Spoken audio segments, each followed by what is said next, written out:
예수님의 유월절 이 말씀, 유월절과 예수님의 관계되는 그런 얘기는 굉장히 중요한 거여서 고난 주간을 앞두고 제가 어떤 설교를 해야 여러분들이 예수님의 십자가에 대해서 좀 연례적인 행사로 끝나는 것이 아니라 계속적으로 우리 신앙생활 하면서 깊이 이해를 하고 예수님의 십자가 안에서 받은 그 사랑이 어떤지, 그 능력이 어떤지, 어떤 삶을 살아야 될 것인지가 각인될까 이렇게 고민하다가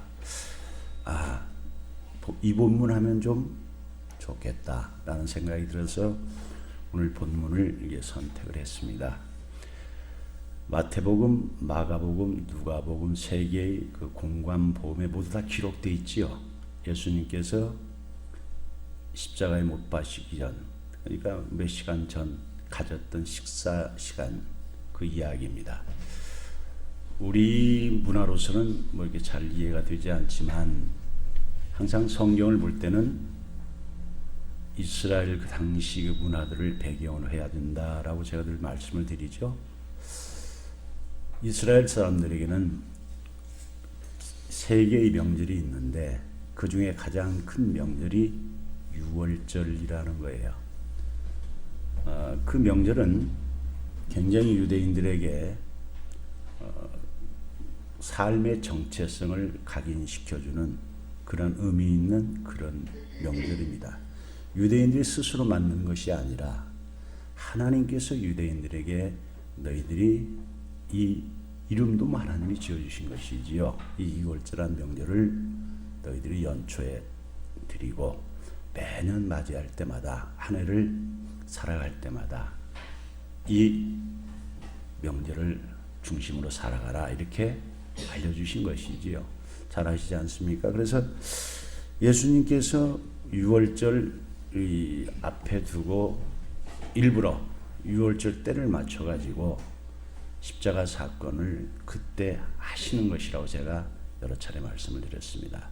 오늘 본문에 보면은 마태복음이나 마가복음이나 누가복음이나 다 기록되어 있지만 세 개의 그 공관복음서에 이렇게 기록된 중에서도 누가복음 이 본문이 좀 명료하게 역사성을 가지고 예수님이 설명해 주시는 그 놀라운 유월절의 의미와 또 그 유월절을 예수님께서 성찬 예식으로 바꿔가는 의미에 대해서 분명하게 좀 기록되어 있다라고 제가 판단을 해서 마태나 마가보다 누가복음을 선택한 것입니다.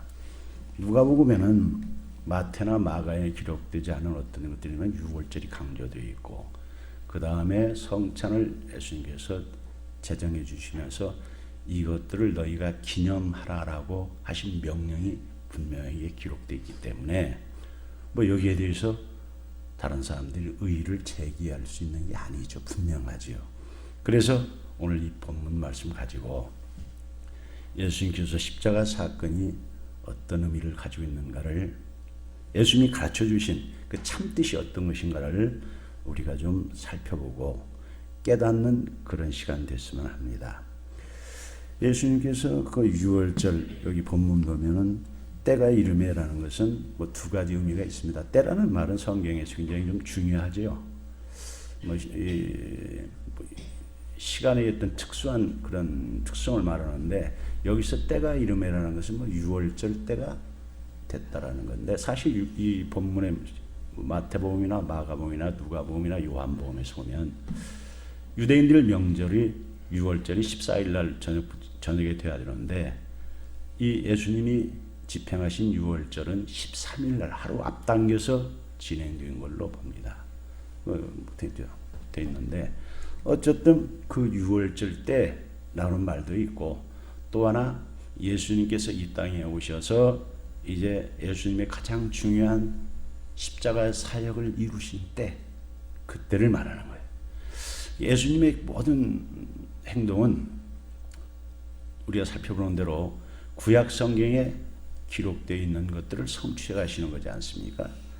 그러니까 돌발적으로 우발적으로 된 것들이 아니다라는 거예요. 철저하게, 다른 말로 말하면은 이 땅에 되어지는 뭐 인간사나 모든 세계사나 이런 것들이 사람들 생각에는 인간들에 의해서 발생되어지고 뭐 원인이 이렇게 되어지고 결과가 나타난 걸로 되어 있지만, 성경을 보면 그 모든 것들이 하나님의 경륜 가운데서 되어진다라고 보는 거예요.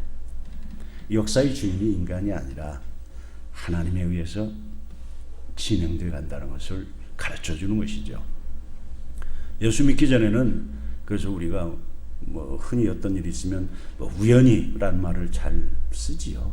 뭐 계획하지 않았는데 우연히 그런 일이 벌어졌다, 이런 말을 쓸 수밖에 없는데, 예수 믿고 나면은 이제 그런 말들을 바꿔야지요.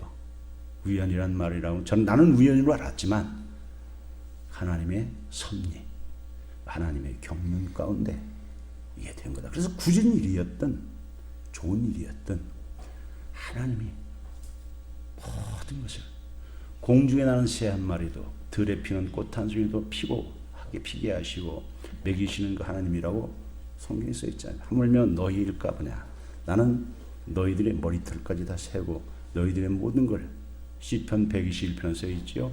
너희들은 다 자고 쉬지만 하나님은 졸지도 않으시고 쉬지도 않으시고 항상 깨어서 너희들을 지키시는 자라.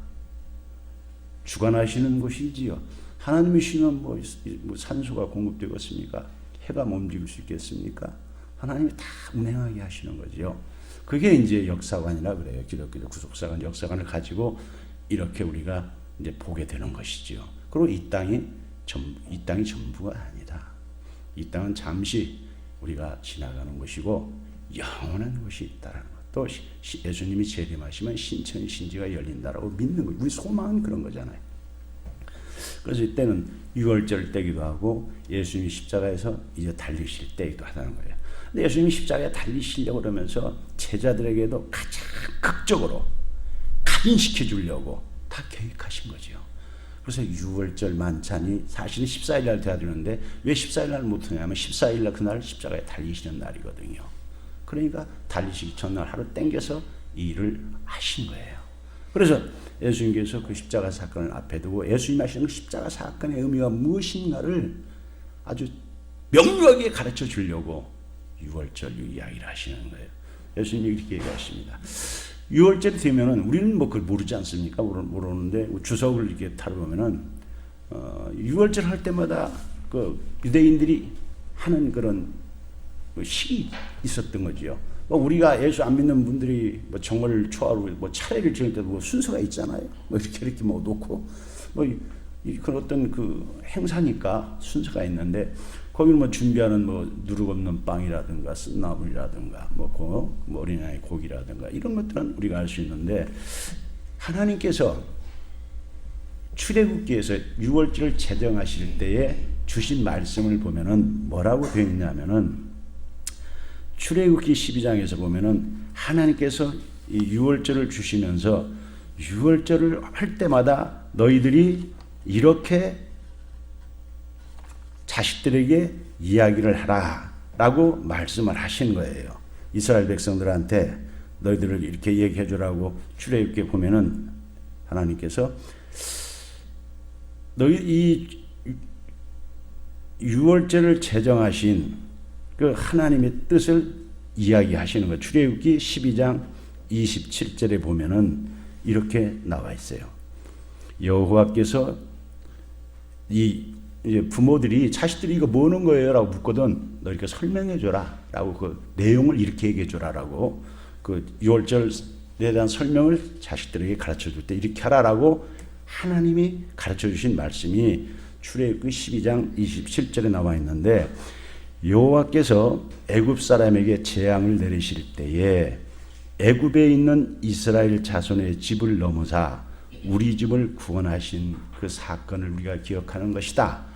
그러니까 이 이스라엘 사람들이 애굽 땅에서 종노릇 노예와 같이 속박받아서 남자아이가 태어나면 물에 빠뜨려 죽여야 되는 그런 참담함 속에서도 해방될 수 없는 그런 절망적인 상황 가운데 있을 때 하나님께서 모세를 통해서 이제 아브라함에게 약속하셨던 그 언약을 이루어 주시려고 애굽 왕과 1대1로 계속 만나게 하셨지 않습니까? 그래서 애굽 왕에게 이스라엘 백성의 주인은 네가 아니다, 애굽 왕이 아니라 하나님이다라는 거죠. 이스라엘 백성은 하나님의 백성이다. 그래서 이 백성은 나를 섬기기 위해서 네가 놓아줘야 된다, 해방시켜라 라고 얘기를 하는 거 아니었습니까? 그러니까 애굽 왕이 그거 들어주겠습니까? 그 말도 안 되는 소리라. 요새도 마찬가지예요. 우리가 믿는 하나님 가지고 얘기하면 안 믿는, 우리나라도 뭐 기독교 인구가 1,000만 명 사실 안 되죠. 뭐 정확히 뭐 종교인 숫자로 봐서는 1,000만이 넘는다 하지만 실제로는 그렇게 안 돼요. 허수가 좀 많지요. 안 믿는 사람이 훨씬 많아요. 훨씬 많잖아요. 그러니까 뭐 4천만 중에서 믿는 사람이 뭐 4분의 1도 안 돼요. 그러니까 안 믿는 4분의 3 이 사람들은 기독교인들에 대해서 굉장히 조롱하는 사람이 많습니다. 하나님 얘기하면 막 비웃고 조롱하지 않습니까? 그렇잖아요. 그렇지 않아요? 지금도 덤비고 조롱하고 예수 얘기하면 덤비고 지금도 그래요. 우리 동등한 관계에 있는데도 막 비웃고 그런데 하물며 애굽이란 나라의 왕은 자기 밑에 종로로 터는 애들이 갑자기 나타나가지고 우리 왕이 따로 있다, 하나님이 우리 왕이다 하니까 자기 신이 따로 있다 이거지. 애굽의 바로도 신을 애굽이란 나라는 다신교니까 그 뭐 10가지 하나님이 재앙을 내린 것들이 다 신으로 섬겨, 농경사회에서 신으로 섬겼던 것들이니까 많은 신을 섬기고 있는데 들어보지도 못한 뭐 신 이름을 얘기하는 거지. 말하자면 애굽 왕이 어떤 신인가 했더니 무슨 하나님이라는 신이다라는 거예요. 그 신을 우리가 섬기기 위해서 나가자니까 얼마나 가소롭겠습니까? 그래서 호승을 치고 가소롭게 조롱했잖아요. 그래? 그러니까 하나님께서 참신이라는 것을 보여주시는 것이죠. 그래서 이제 시작한 것이 재앙이지요. 이제 모세를 통해서 뭐 피가 뭐 이렇게 물이 피가 되게 한다, 뭐 우박이 내리게 한다, 햇빛 어둠이 오게 한다, 짐승이 무슨 재앙을 한다, 이런 게 다 의미 없는 게 아니라 어떤 이벤트성인 게 사실 아니고 우리는 잘 모르지만 그 당시 애굽 사회에서는 신으로 섬겼던 것들이다라고 기록돼 있어요. 농경사니까 뭐 물도 신이고 햇빛도 신이고 가축도 신이고 뭐 다 그렇게 지금도 뭐 그렇게들 섬기지 않습니까? 안 믿는 사람들은 그렇게 하는 것들은 그게 신이 아니다라고, 하나님이 다스리시는 것들이라고. 내가 물을 피가 되게 하고 나일강이 뭐 저줄기잖아, 농경사에 그 큰 이집트에서 그게 뭐 하루아침에 핏줄로 변해서 쓸모없이 만드는 물이 지멋대로 하는 게 하나님이 다스리는 거다. 뭐 파리 떼니 무슨 개구리 떼니 뭐 이런 것들이 하나님의 피조물로서 하나님이 다스리는 것들이라는 것을 명백하게 보여주시는 것들이었어요. 그래서 그 우상을 섬기고 있던 애굽 사람뿐만 아니라 애굽에서 400년 동안 종살이하고 있던 이스라엘 사람들도 그런 걸 듣고 보면서 우리가 알고 있는 하나님이 어떤 분인가를 다시 배우는 거지요. 마지막에 이제 하게 한 것이, 그래도 애굽 왕이 이렇게 자유를 안 주잖아요. 근데 마지막으로 하나님이 하신 게 뭐냐? 죽음의 재앙을 내린 거예요. 인간의 생명의 보충도 하나님이 하신다. 그래서 그때 이스라엘 백성에는 제가 지난번에도 말씀드렸지 않습니까? 그냥 뭐 안 줄 수 있고 아무 말 않고 해줄 수 있는데 독특하게 하나님이 하셨다는 거예요. 이스라엘 백성은 그냥 구원해 주시지 않고 하나님이 약속을 하시는 거예요. 너희들은 죽음을 안 맞이할 수 있는 길을 내가 알려주겠다. 그러니까 내 말을 잘 듣고 내 말대로 하면 죽음을 안 맞고 구원받고, 내 말을 안 믿고 안 하면 죽는 거지요. 그게 언약이지, 일종의. 어떻게 언약이에요? 너희들은 10일날 종해서 양을 한 마리 준비해라. 흠 없는 것으로 준비했다가 14일날 잡아서 양의 피를 문지방 양쪽에, 문설주 양쪽에 바르고 문인방 위에 발라라. 그리고 저녁에 쓴 나물과 누룩 없는 빵, 빨리 먹어야, 발효를 시킬 시간이 없으니까, 빵을 발효시킬 시간이 없으니까 누룩 넣지 말고 누룩 없는 빵으로 만들어서 신나물과 함께 그 고기, 어린 양의 고기와 함께 먹어라. 왜냐하면 그날 너희들이 해방된다. 그럼 어떻게 해방돼? 내가 그날 죽음의 재앙을 때린다. 애굽 전역에. 그래서 왕의 아들로부터 종의 아들의 이르기까지 장자는 다 죽인다. 심지어 짐승의 초태성도 죽인다. 내가 이거 한다. 내가 그렇게 한다고 지금 선언을 하면은 지금 애굽 왕이 안 믿다가 그 일이 일어나면 어떻게 되겠어요? 아들들이 다 죽고 다 오면 손 바짝 들고 행복한다. 그래서 너희들을 풀어준다. 그러니까 내가 하는 말을 잘 믿고 모세를 통해서 알려주신 거죠. 그렇게 하라 라고 그렇게 말씀해 오신 것이고, 그 죽음이 피바른 집은 지나간다라는, 그래서 6월이란 패스오버라는 그 6월이라는 말을 붙여준 거예요. 죽음이 지나간다는 거예요. 양의 피로 말미암아, 어린 양의 피로 말미암아 너희가 죽음에서 구원받는다. 그러니까 이걸 너희들 명절로 절기로 지켜서 하라라고 명령을 하신 거잖아요. 그래서 마지막 10번째 재앙에서 애굽 왕이 설마 했다가, 사실은 뭐 7번, 8번, 9번째만 해도 애굽 그 나라 안에서도 그 생각이 있는 사람들은 애굽 왕한테 자꾸 놓아주라 그랬지요. 나오지 성경에. 아유, 임금님 저 모세 말 듣고 내보내세요. 그 장난이 아니지 않습니까? 하나님께서 지금 6, 7 다 해올 때마다 그 말대로 다 이루어졌지 않냐 이거예요. 저렇게 말은 하나님의 말이라고 저렇게 말하면 반드시 이루어진다. 지금 우리나라가 저렇게 안 들어가지고 얼마나 경제가 피폐하냐 지금. 말할 수 없이 이랬는데 이렇게 안 들으면 안 됩니다라고 말하는 사람이 생겼다고 성경에 써 있어요. 그거 안 그러겠습니까? 그렇게 근데 애굽 왕이 안 들었다는 것이지. 안 들고 개긴 것이지 말하자면. 그리고 끝까지 버틴 거예요. 그래 마지막으로 모세가 너희에게 죽음의 재앙이 내린다.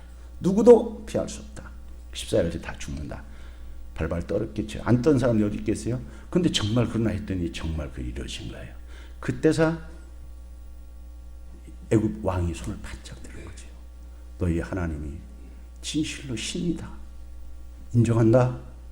잘못했다. 나가라. 그때 나갈 때 그냥 나가는 게 아니죠. 아브라함이 약속했거든요. 거기서 큰 민족을 이루고 나올 때 재물을 가지고 나오게 하겠다. 종살이 했던 값 다 받고 나오게 하는 거예요. 그래서 나가는 이스라엘 사람들이 애굽 사람들에게 당신 집에 나 저거 필요하다고 지목하면 얼른 주는 거야. 이거라도 생명보다 귀한 게 세상에 어디 있겠습니까? 금덩어리 원하거나 옷을 원하거나 뭐 짐승을 원하거나 다 주도록 일종의 전쟁에서 말하자면 전리품이에요.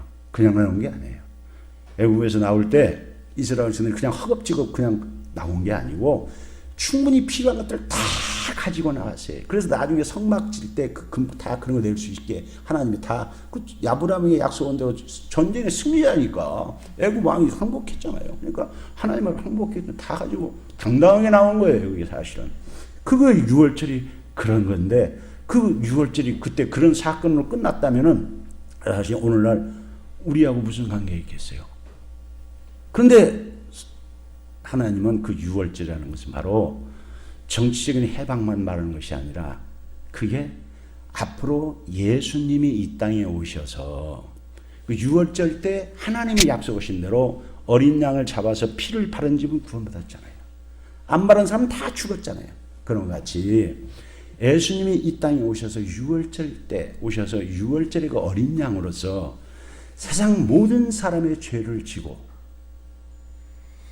우리 죄를 갚아주셔서 누구든지 그 예수의 말씀을 믿고 그 하나님께서 모세에게 했던 것 같이 하나님께서 예수에게 했던 그 말씀을 믿고 예수의 십자가에서 죽으시니 내 죄 때문에 죽었다라고 믿으면 어떻게 한다? 죄로부터 용서를 받고 하나님 나라 백성 되게 한다라는 거예요. 그래서 그 6월절은 그냥 이스라엘 백성들의 행사로 끝나는 게 아니라 신약에서 예수님의 그 십자가 사건과 직결된 중요한 사건이다라는 것을 계속 이야기한 거예요. 그래서 예수님이 그 6월절 때 죽으시려고 시간을 맞추셨고 6월절 때 그 어린 양으로서 오신, 그래서 요한복음 1장에서 세례 요한이 예수님을 소개할 때 보라 세상 죄를 지고 가는 하나님의 어린 양, 그 어린 양이라는 말이 계속 성경에 나오고 요한계시록 19장에서도 천국 혼인잔치 할 때 어린 양의 혼인잔치가 나오지 않습니까? 어린 양이 계속 그래서 나오는 거예요. 그리고 이단 가운데 어떤 이단이 유월절을 굉장히 뭐 구약적으로 하려고 하는데 그 유월절 잘못 본 것인데, 구약의 그런 행사는 우리가 이스라엘 백성도 아닌데 그건 육적인 이스라엘 백성의 정치적 해방만 의미하는 게 아니라 이제는 예수 안에서 영적으로 모든 마음이, 이스라엘 민족뿐이 아니라 세계 모든 마음이 누구든지 예수의 말씀을 믿고 예수의 십자가 사건을 믿고 그것이 진리라고 받아들이고 인간에게 죽음 후에 부활이 있다는 것을 예수님이 보여주셨잖아요. 그래서 죽음 후에 심판이 있다는 것을, 영원한 세계에 있다는 것을 믿고 받아들이는 사람은 구원받는다는.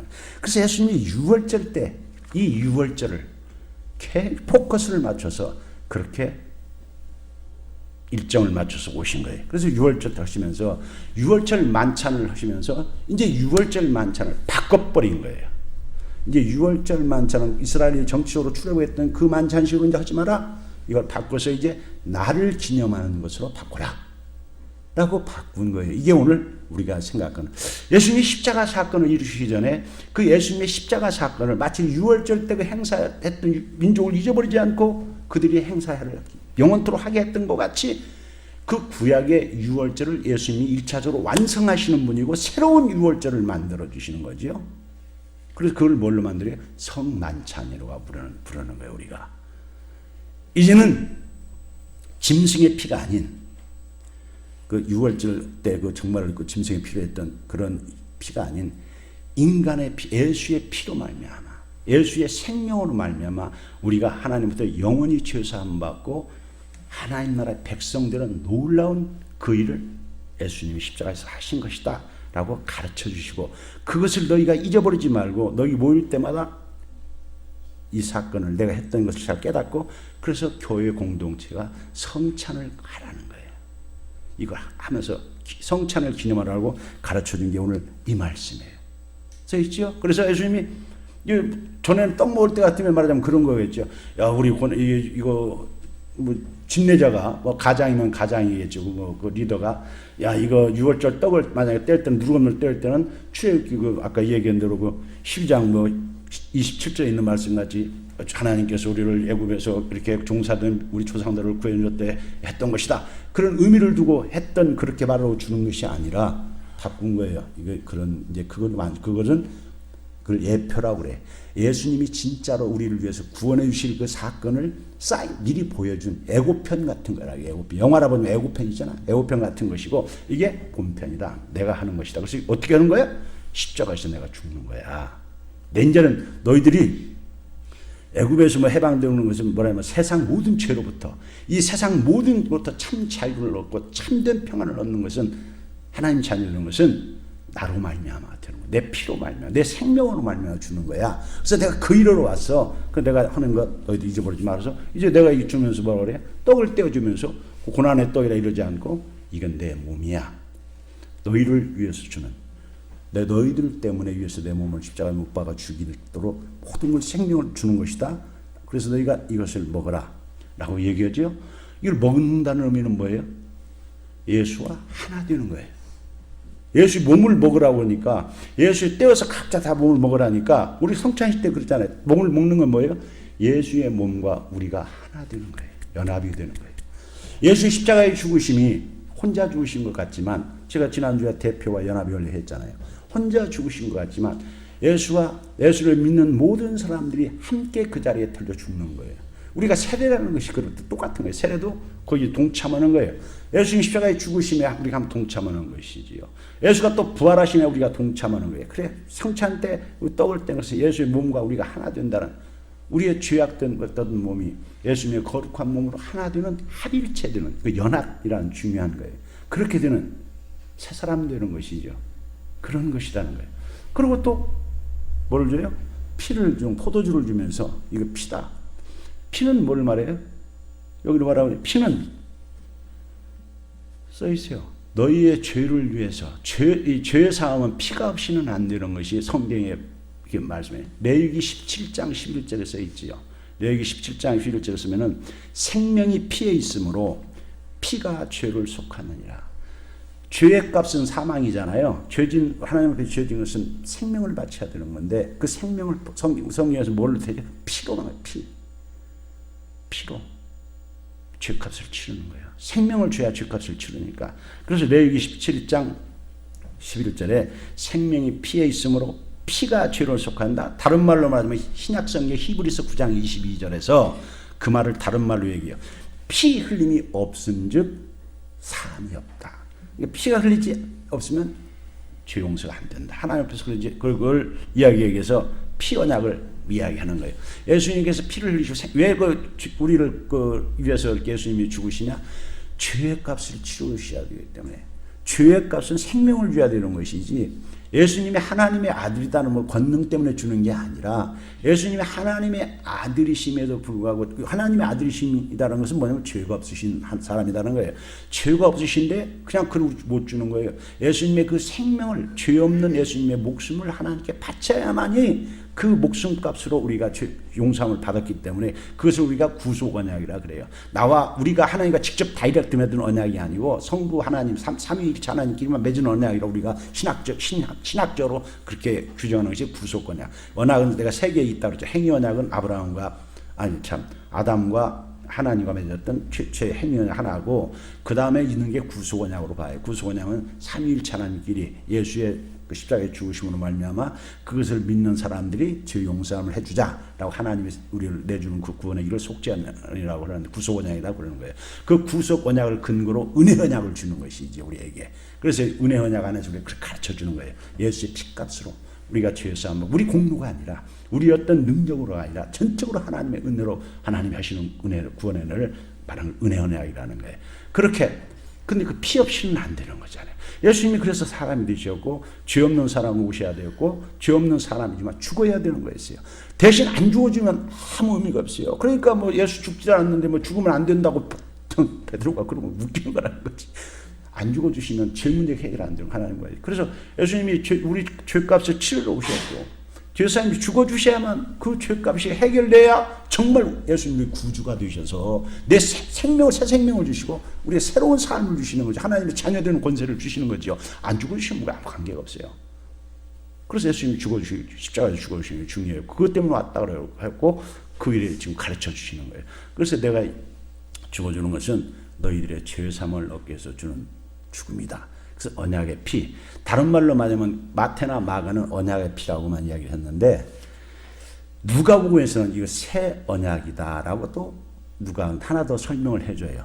새 언약이다라는 이야기를 해주는데, 이 새 언약이라는 말이 굉장히 중요해요.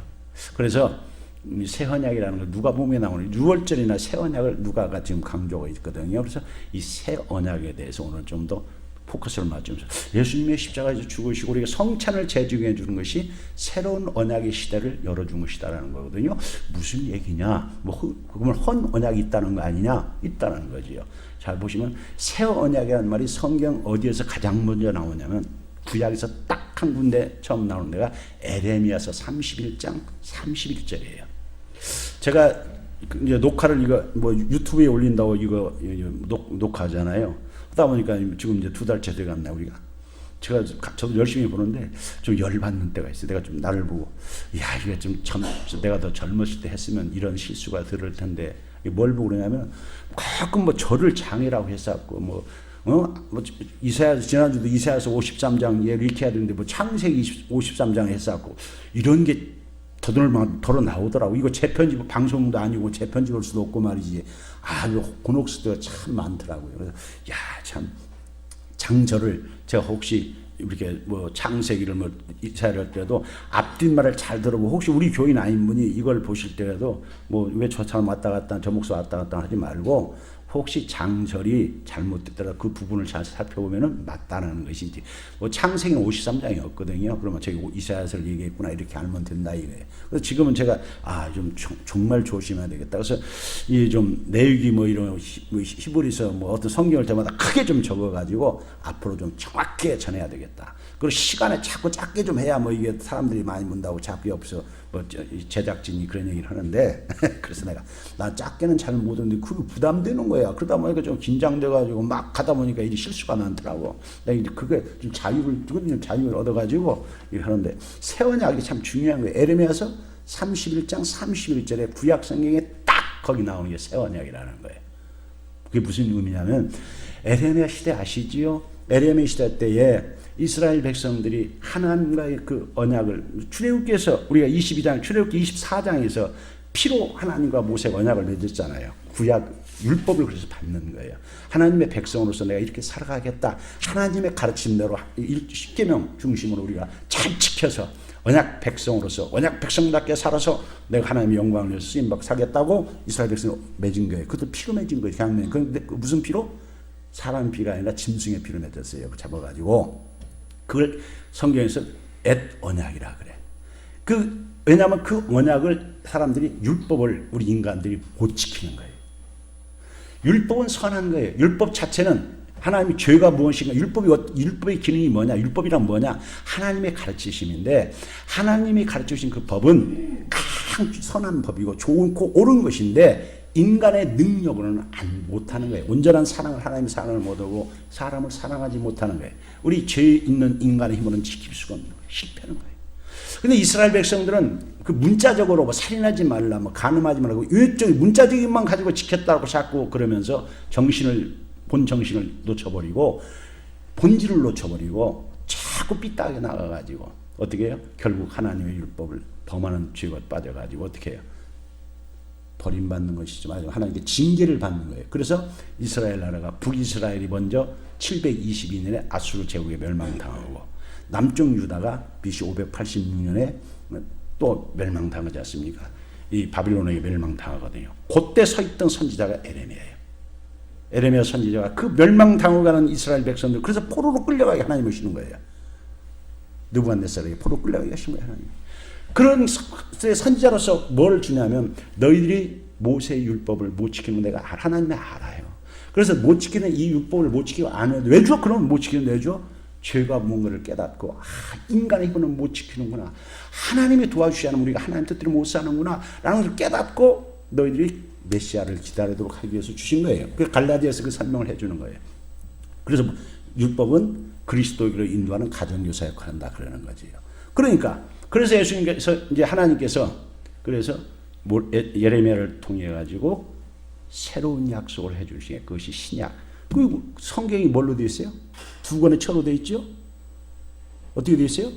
구약, 신약. 구약은 우리가 말하는 대로 이 모세 율법을 중심으로, 신약은 바로 에레미야에게 약속하신 그 새로운 약속이에요. 여러분 신약이 중요하지요. 새로운 약속이 뭐예요? 에레미야서 31장에 써 있지요. 31장에 뭐라서 31절에 내가 31절, 34절까지 나오는 거예요. 이제 너희들에게 하나님께서 새로운 속죄 시대를 열어준다는 거예요. 단 한 번에 짐승의 피가 아닌 사람, 온전한 제사, 짐승의 피 가지고 하는 제사들은 죄의 문제를 해결을 못하는 거지. 그래서 하나님께서 단번에 여러분들 죄를 해결해 주겠다고 한 에레미야서 31장 31절 보라 날이 이르리니 라고 써요. 날이 이르리니 내가 이스라엘 집과 유다 집에 새 언약을 맺으리라. 날이 이른다는 건 뭐예요? 새로운 시대가 열린다는 거예요. 예수의 초림을 말하는 거예요. 봐라 예수를 내가 보내는 날이 너희들에게 이룰 것이다. 새로운 시대가 너희에게 시작된다. 어느 때야? 예수님을 보내는 시대. 예수의 초림을 말하는 거예요. 여기서 초림이 그때가 되면은 예수가 오셔서 이제 우리 죄를 속죄할 것을 말하는 거죠. 에레미야서 31장 33절에 그날 후에 예수님이 오셔서 십자가의 대속의 죄를 갚으신 후에는 이스라엘 집과 맺을 언약은 이러하니 곧 내가 나의 법을 그들의 속에 두며 그들의 마음에 기록하며 나는 그들의 하나님이 되고 그들은 내 백성이 될 것이라. 놀라운 거예요. 전에는 모세한테 법을 줄 때는 율법이 어디에 기록했어요? 밖에 돌판에 있었다는 거예요. 돌판을 기어줬잖아요.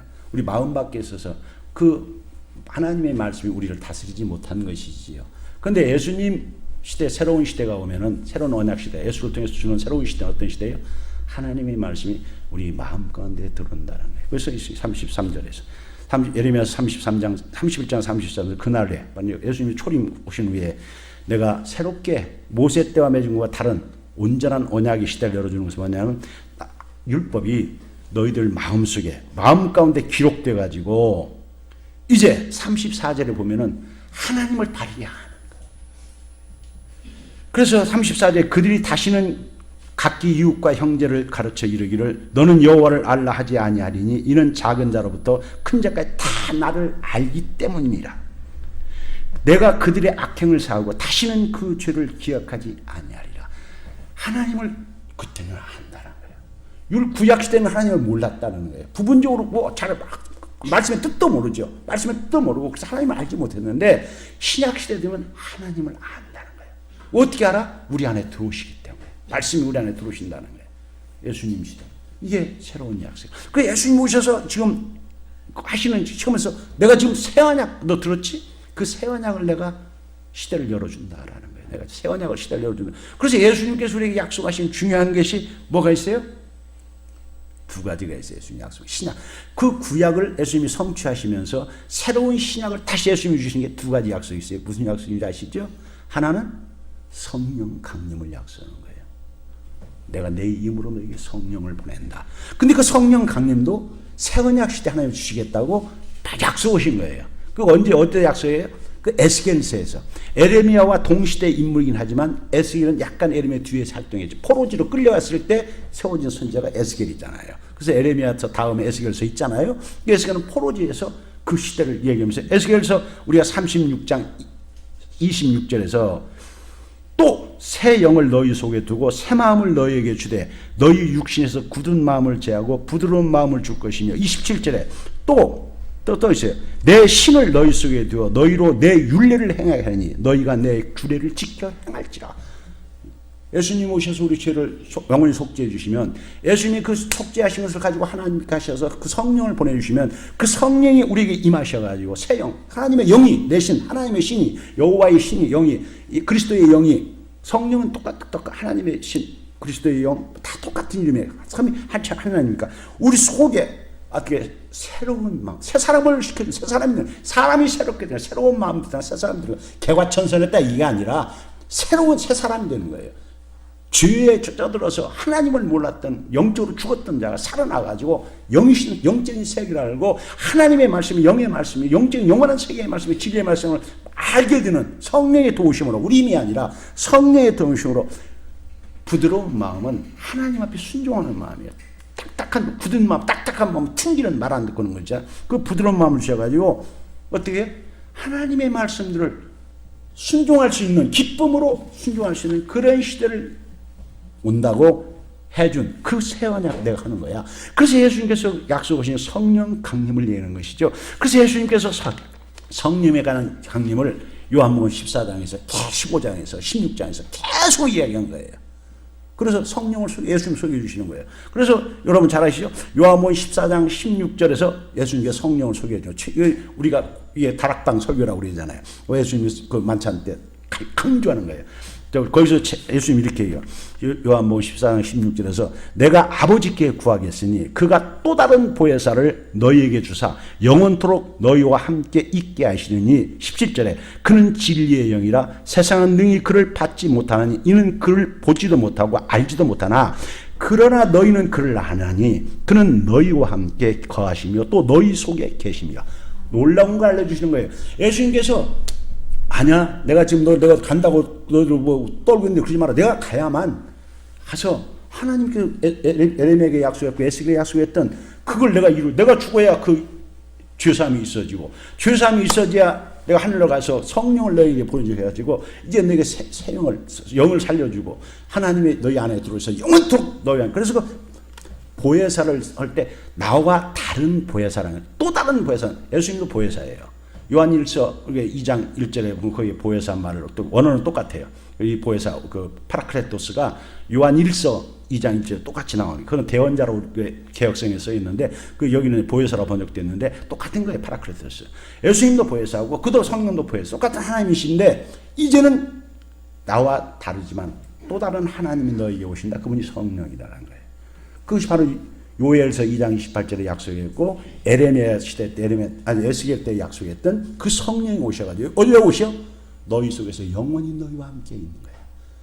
구약 시대 때는 성령이 우리가 함께 있지 않고 왔다 갔다 했어요. 성령이 임하심에 떠나심에 구약은 그랬잖아요. 성령이 임하시면 다윗도 떠나면 뭐 여지없이 무너지고 그래서 다윗이 시편 50에서 주의 성신을 내게서 거두지 마시고 이렇게 하잖아요.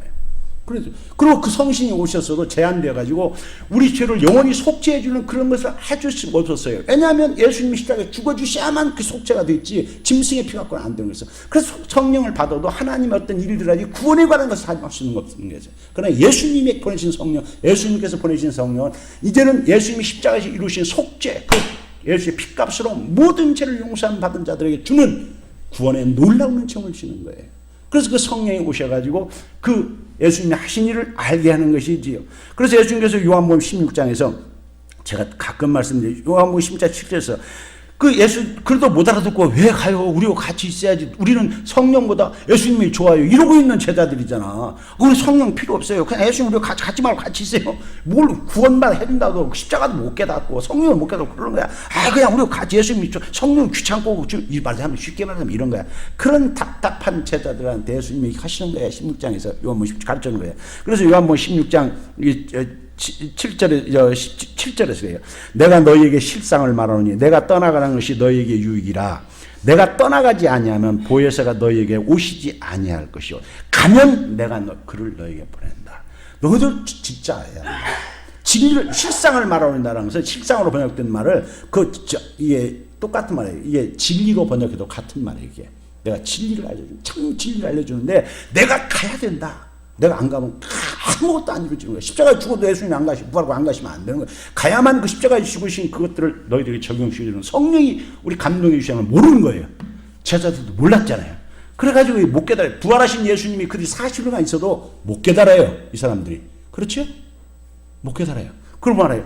그래서 이미 요한복음 16장에서 이야기해줘요. 요한복음 16장 12절에서 내가 아직도 너희에게 이룰 것이 많으나 지금은 너희가 감당하지 못하리라. 13절에서 그러나 진리의 성령이 오시면 그가 너희를 모든 진리 가운데로 인도하시리니 그가 스스로 말하지 않고 오직 들은 것을 말하며 장래일을 너희에게 알리시리라.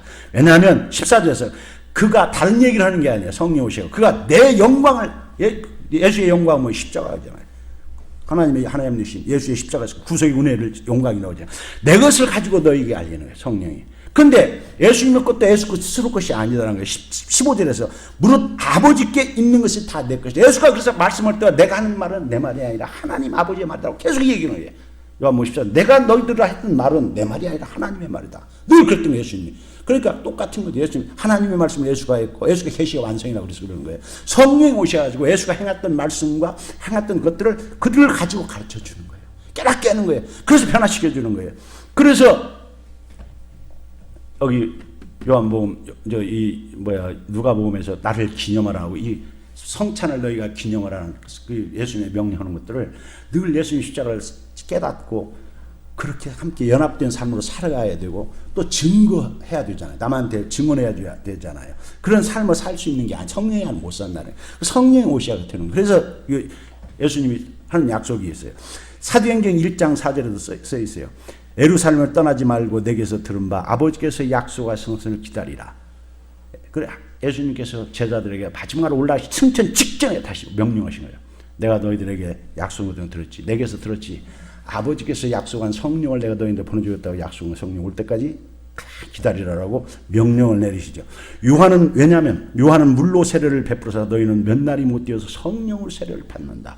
내가 보내면 성령이 너희 세상 예수님 오시면 성령으로 요한복음 3장에 있어요. 성령으로 거듭나야 성령의 세례를 받아야 우리가 하나님 나라 갈 수 있고 하나님을 알 수 있고 섬길 수 있는 그 놀라운 것을 하는 그런 시대를 열어준다. 새 언약의 시대를 열어준다는 거예요.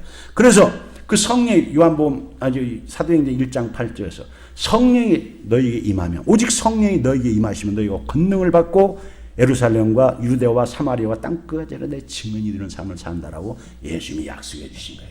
이게 새 언약. 그래서 예수님의 새 언약에는 성령을 보내시다는 새 언약과 또 하나 언약이 뭐예요? 재림의 약속이에요. 그래서 여기서 있잖아요. 여기 누가복음에서 있는 하나님 나라에서 이 유월절이 이루어지기까지 내가 그때까지는 보류한다라는 거예요. 이게 이 성만찬을 시작해서 새로운 유월절이 너희들 공동체가 시작되었지만 이 유월절은 언제 완성? 이 성만찬이 참된 하나님 나라가 참되게 완성되는 언제라고?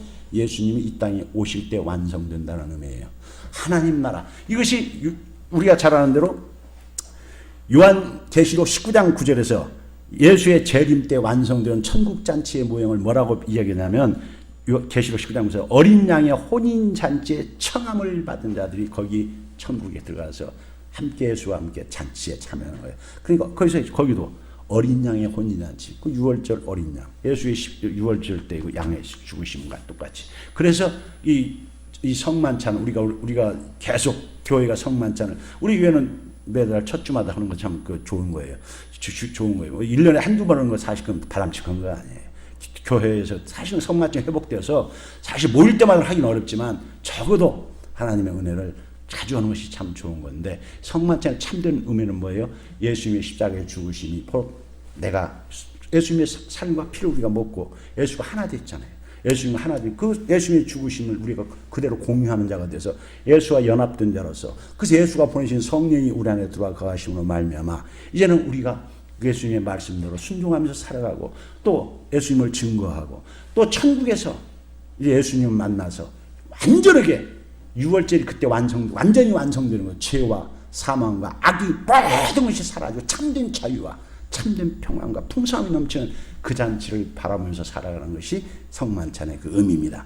그래서 제가 오늘 이 말씀을 통해서 우리 교회 성도 여러분들은 예수님의 십자가 사건을 두고 예수님이 이거 유월절이라는 걸 바꿔서 성만찬으로 바꾸신 의미가 그런 거구나 라고, 우리는 새언약의 시대에 사는 사람들이, 그래서 예수님의 그 피로 영원한 속죄를 받았고 예수님이 약속하신 성령이 우리에게 오셔서 우리가 이렇게 성령을 말미암아 이 하나님의 진리를 알고 하나님을 아버지로 부르고 예수님을 구주로 부르고 천국을 소망하면서 살아갈 수 있는, 내 힘으로 사는 것이 아니라 예수님 보신 성령을 통해서 우리 살아가는 그러한 은혜의 시대에 사는 것을 아시고 이 십자가 사건을 더 깊이 묵상하고 그 일을 이루기 위해서 하늘 보좌의 영광을 버리시고 그 길을 가신 예수님과 같이 우리 삶 가운데 비록 어떤 고난이 있어도 이 십자가는 반드시 승리의 것이라, 십자가 끝이 아니라는 거예요. 십자가 끝나면 놀라운 부활의 영광이 있음을 알고 담대히 성령을 의지하고 살아가는 성도님 다 되시기를 예수님의 이름으로 축복합니다.